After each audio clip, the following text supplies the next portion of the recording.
Jangan lupa subscribe dulu ya, untuk mendukung channel kami. Sebelum diciptakannya Adam, terdapat makhluk yang hidup berdampingan dengan malaikat. Dia adalah iblis, saat itu namanya Azazil. Azazil diciptakan oleh Allah dari nyala api yang membara. Sedangkan malaikat diciptakan oleh Allah dari cahaya. Ketika itu Azazil adalah makhluk yang sangat taat pada Allah, bahkan ketaatannya dan ibadahnya melebihi malaikat itu sendiri. Di setiap tingkatan langit, Azazil memiliki gelar atau julukan karena ibadahnya yang kuat. Bahkan Azazil menjadi imam dari para malaikat atau Sayyid al-Malaikat, dan menjadi bendaharawan surga atau Kazin al-Jannah. Wajah Azazil atau iblis ketika di surga digambarkan memiliki wajah rupawan cemerlang, mempunyai 4 sayap, banyak ilmu, terbanyak dalam hal ibadah serta menjadi kebanggaan para malaikat, juga pemimpin para malaikat dalam golongan karubiyun, yaitu pemimpin malaikat yang berada di sekitar arsy. Azazil dengan mudah masuk dari langit tingkat 1 hingga langit tingkat ke-7 tanpa penghalang apapun, bahkan Azazil dapat mendengarkan berita-berita rahasia Tuhan dan masih banyak lagi keunggulan Azazil. Lalu pada suatu ketika malaikat Israfil melihat suatu catatan di lauh mahfuz yang bertuliskan, terdapat satu hamba Allah yang beribadah selama 80.000 tahun tetapi hanya karena satu kesalahan, maka ibadah hamba itu tidak diterima Allah dan dilaknat hingga hari kiamat. Melihat itu, menangislah Israfil karena takut makhluk yang tertulis di lauh mahfuz itu adalah dirinya.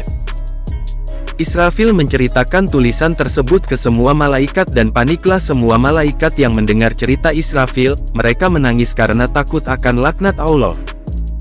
Maka berbondong-bondonglah para malaikat menemui Azazil yang mereka anggap pimpinan mereka. Mereka meminta agar Azazil mendoakan keselamatan kepada seluruh malaikat. Azazil pun mendoakan mereka dengan doa, "Ya Allah, janganlah engkau murka terhadap mereka para malaikat." Namun malangnya, Azazil lupa untuk mendoakan keselamatan untuk dirinya. Setelah Azazil mendoakan ke semua para malaikat, Azazil terus menuju ke surga. Di atas pintu surga, Azazil melihat sebuah tulisan yang berbunyi, ada satu hamba dari kalangan hamba-hamba Allah yang mukorobin yang telah diperintahkan Allah untuk tunduk dan taat, tapi hamba tersebut mengingkari perintah Allah. Lalu dia tergolong dalam golongan yang sesat dan terlaknat. Selama 120.000 tahun, Azazil, si penghulu para malaikat menyandang semua gelar kehormatan dan kemuliaan, hingga tibalah ketika para malaikat termasuk Azazil dikumpulkan oleh Allah. Ketika itu, Allah, zat pemilik kemutlakan dan semua niat, mengutarakan maksud untuk menciptakan pemimpin di bumi.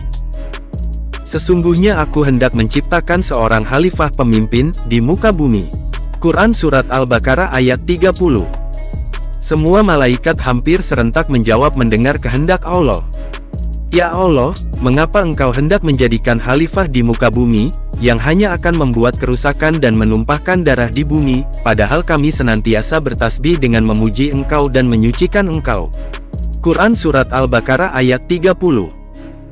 Allah menjawab kekhawatiran para malaikat dan meyakinkan bahwa, sesungguhnya aku mengetahui apa yang tidak kamu ketahui. Quran Surat Al-Baqarah ayat 30. Lalu Allah menciptakan Adam AS, dan memerintahkan malaikat untuk sujud menghormat kepada Adam alaihi salam. Azazil, sebagai imam para malaikat, sepatutnya lebih dahulu bersujud memimpin para malaikat. Tetapi, dia menolak, karena dia merasa bahwa dirinya lebih baik daripada Adam. Sementara para malaikat lain terus sujud tanpa dipimpin oleh Azazil. Bukan saja tidak sujud, bahkan dengan sombongnya Azazil berkata kepada Allah yang diabadikan dalam Al-Quran, "Dan ingatkanlah peristiwa ketika kami berfirman kepada malaikat, sujudlah kamu kepada Adam, maka mereka sujudlah melainkan iblis. Dia berkata, patutkah aku sujud kepada makhluk yang engkau jadikan dari tanah?" Quran Surat Al-Isra ayat 61. Sejak saat itu Azazil diusir dari surga. Namanya berubah menjadi iblis, begitupun dengan wajahnya menjadi sangat menakutkan. Apabila iblis diturunkan ke bumi, dia berjanji akan menyesatkan manusia serta keturunannya. Ia iblis berkata, "Terangkanlah kepadaku, inikah yang lebih engkau muliakan daripada aku?" Sekiranya engkau memberi waktu kepadaku sampai hari kiamat, pasti akan aku sesatkan keturunannya, kecuali sebagian kecil. Quran Surat Al-Isra ayat 62. Dia Allah berfirman, pergilah, tetapi barang siapa di antara mereka yang mengikuti kamu, maka sungguh, neraka jahanamlah balasanmu semua, sebagai pembalasan yang cukup. Quran Surat Al-Isra ayat 63. Iblis, sejak itu tidak lagi menghuni surga. Kesombongannya, yang merasa lebih baik, lebih mulia dibanding makhluk lain telah menyebabkannya menjadi penentang Allah yang paling nyata. Padahal Allah sungguh tidak menyukai orang-orang yang sombong. Bibit kesombongan iblis sejatinya sudah terlihat ketika Israfil dan para malaikat mendatanginya agar mendoakan mereka kepada Allah. Waktu itu, ketika mendengar penjelasan Israfil, Azazil berkata, "Ya Allah, hamba-Mu yang manakah yang berani menentang perintah-Mu? Sungguh aku ikut mengutuknya."